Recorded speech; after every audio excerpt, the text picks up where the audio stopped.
Hello guys, welcome back to my YouTube channel. In today's video, we are going to answer the question, does Apple TV have Safari as the web browser? So let's check. Now, once you open Apple TV on your mobile device, I hate to break it to you, but there is no downloadable Safari app for Apple TV. Alright, but if you want to use Safari on your TV screen, that's going to be another story, because you can use a third-party browser app to cast Safari from your iPhone, iPad, or MacBook directly to your Apple TV. Now, for example, you enter the search button here, and for example, you type in Google, nothing's going to happen, because what will happen is it will only give you any movie related to Google. Alright, there is no option in the home section wherein you can basically check for the search or web browser. So that's that. Now, if you wanted again to access a web browser and Apple TV, I suggest you use this option instead. Now, AirDroid again is a powerful but simple way to mirror and control screens, and of course, on one app, you would be able to screen mirror to Windows,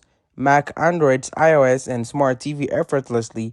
So for example, you wanted to have a web browser in your Apple TV using the Safari, all I'm going to do is just mirror it. Alright, it's not a rocket science kind of technical expertise, because all I have to do is download. Now it's free. Alright, it has like an all across CR platform, screen mirroring for a seamless collaboration, not only for your Apple TV, but all these devices for you. Alright, and of course, sometimes you might want to just simply, now the idea is, if you went to your Safari browser on your mobile device or Apple TV, what will happen is, I'm on my mobile device right now. For example, I'm going to cast this screen to my Android. If I click the Apple TV, what will happen is I'm going to be redirected to this Apple TV interface. Alright, and that's it for today's video. Thank you so much for watching, and don't forget to like and subscribe to my YouTube channel.